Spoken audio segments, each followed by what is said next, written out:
Sveiki, šiandien aptarsime biologinę įvairovę Žemėje. Biologinė įvairovė yra neįkainojamas gamtos turtas, kuriame įvairios gyvybės formos, nuo mikroskopinių bakterijų iki didžiausių gyvūnų, sudaro įvairias ekosistemas. Ši įvairovė ne tik suteikia mums įspūdingą pasaulio grožį, bet ir atlieka kritinį vaidmenį mūsų kasdieninėme gyvenime.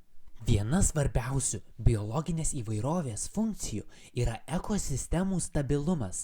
Skirtingų rūšių organizmai sąveikauja tarpusavyje, sudarant subalansuotas ekosistemas, kurios veikia kaip natūralus filtras ir stabilizatorius. Pavyzdžiui, augalai gauna maistinės medžiagas iš dirvožemio, o kitos rūšys, tokios kaip vabzdžiai ar paukščiai, prisideda prie polinacijos ir žiedadulkių sklaidos. Ši sudėtinga sąveika užtikrina ekosistemų tvarumą. Biologinė įvairovė taip pat suteikia įvairiapusį maisto šaltinį žmonėms.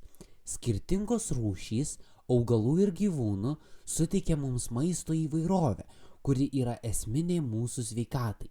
Be to, daugelis vaistų yra gaminami iš gamtos išteklių, o įvairios rūšys turi potencialą būti naudingos ateities medicinos tyrimuose. Tačiau, kad ir kaip bebūtų apgailėtina, pastaraisiais dešimtmečiais biologinė įvairovė yra dideliame pavojuje dėl žmogaus veiklos, tokios kaip miškų kirtimas, teršalai, klimato kaita ir neteisėta žvejyba. Tai lemia rūšių išnykimą ir ekosistemų disbalansą. Būtina imtis veiksmų, kad apsaugotume biologinę įvairovę, įskaitant tvarų žemės ūkį, aplinkosaugos politiką ir švietimo programas, kurios skatintų žmones gerbti ir saugoti mūsų gamtos turtus. Būtent dėl šių faktorių biologinė įvairovė yra neatsiejama mūsų kasdienio gyvenimo dalis ir kiekvienas žingsnis, kuriuo imamės jo saugojimo link, prisideda prie sveikesnės ir darnesnės pasaulio ateities. Pasaulio biologinėje įvairovėje yra didelis ir nežinomas kiekis gyvybės formų, kurios gali būti dar neatskirtos ir neatrastos. Nykimo sparta dabar yra didesnė nei bet kada anksčiau, o tai kelia grėsmę daugeliui rūšių. Iki šiol mokslo pasaulyje yra dar daug nežinomų organizmų, ypač tropiniuose miškuose, jūrų gelmėse ir kitose sunkiai prieinamose vietose. Dėl žmogaus minėtų veiklų šios neatrastos rūšys yra itin pažeidžiamos. Tai ne tik sumažina biologinę įvairovę, bet ir padidina šansus nežinomų rūšių išnykimui prieš jas atrandant. Tikslus procentas nežinomų rūšių yra sunkiai nustatomas, nes biologinė įvairovė yra itin sudėtingas ir nežinomas dalykas. Vis dėlto šiuo metu manoma, kad mokslininkai yra identifikavę apie 15–20% visų gyvybės formų pasaulyje, o likusios 80 ar 85% gali būti nežinomos mums.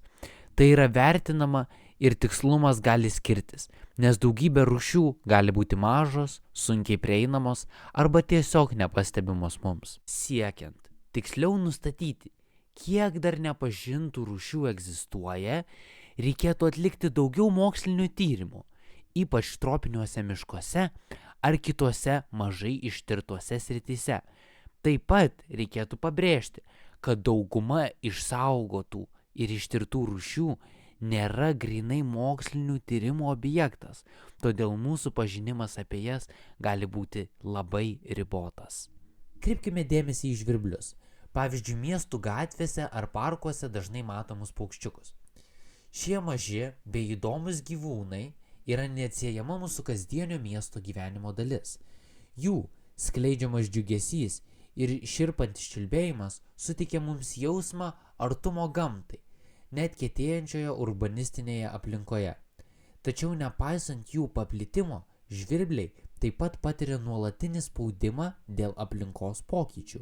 Mūsų gyvenamosios aplinkos transformacija, pastatų statyba ir kiti urbanizacijos padariniai veikia šių paukščių gyvenimo sąlygas. Miesto tarša, maisto trūkumas ir gyvenamosios vietos sunykimas gali sukelti žalą žvirblių populiacijoms. Nepaisant to, kad ši rūšis yra stipri ir atrodo prisitaikanti prie miesto gyvenimo, jos yra pažeidžiamos dėl nuolatinių aplinkos pokyčių. Tai, kad žvirbliai yra įtraukti į raudonąją knygą, rodo mums, kaip net ir dažnai matomos rūšys gali patirti spaudimą nuo žmogaus veiklos.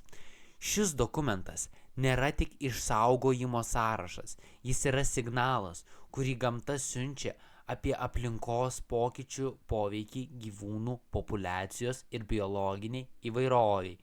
Šis signalas ragina mus imtis veiksmų, siekiant sudaryti aplinką, kuri būtų draugiška tiek žmogui, tiek ir kitoms gyvybės formoms.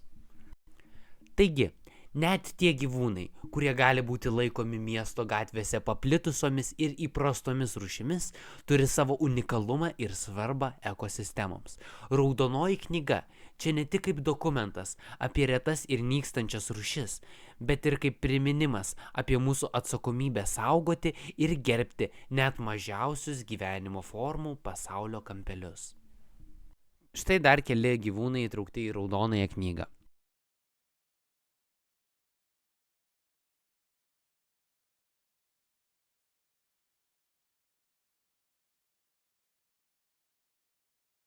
Ačiū uždėmesi, su jumis buvo Pamaivų dirbtuvės, iki kito karto.